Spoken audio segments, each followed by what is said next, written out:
active listening and empathy, young people today often feel unheard.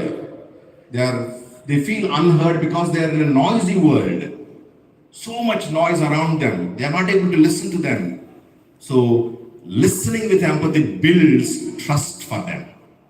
And they start opening up themselves. They open the door for transformation. Here is a person who listens to me. Jesus listens first on the road to Emmaus before teaching them. He listens to them. And then from there, he began to teach them. And similarly, Christus Vivit 292 says, listening makes people the gift of our own time. Our own time. And the power of listening is so great, my dear fathers and sisters. There was this young youth leader in a parish. He listens to another young person for 40 minutes. Just listens to another young person for 40 minutes. And you know the 40 minutes what the younger person spoke?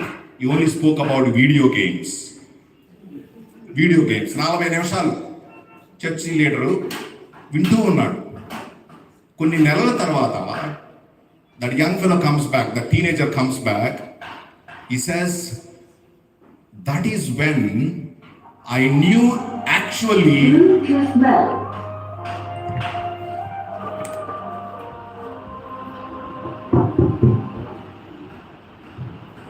so he says, that is when I was listened to for 40 minutes, నేను చెప్పిన సోదంతా జాగ్రత్తగా విన్నాడు. I felt cared. So he did not tell that young person, you are lost, your soul has gone to the dogs, you are going to be rotting in hell because you are not going to the church, you are always busy with the video games, you should come to the church regularly. He didn't preach. He just listened to the agony of the child. What is the clue there? The moment the fellow who is busy with the video games felt deep down somewhere that I am not happy with myself in spite of spending hours and hours with video games. That's why I took the step of coming to somebody and share about that agony. ఆ క్లూనే కొట్టుకున్నాను అనుకోండి, వెంటనే ఏం చేస్తాను? First చెప్పురా అని వింటాను. That is what he wanted. That acknowledgement what he wanted. That's why he felt, I felt listened to. So people don't care how much you know until they know how much you care for them. It's not about the information. People don't care how much information you have. People will care how much you care about them.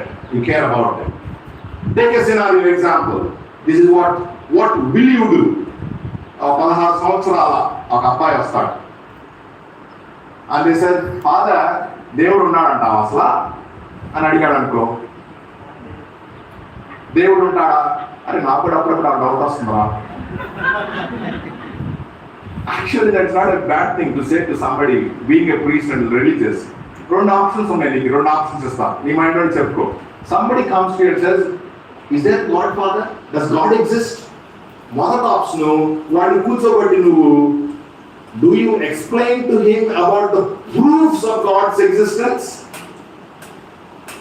నీ theology, నీ class 2 రోజులు time అని చెప్పేసి నీ notes తెచ్చుకొని, old notes అని బాగా prepare అయ్యి కూర్చోబెట్టడానికి ప్రూఫ్స్ ఆఫ్ గాడ్స్ ఎగ్జిస్టెన్స్ చెప్తావా?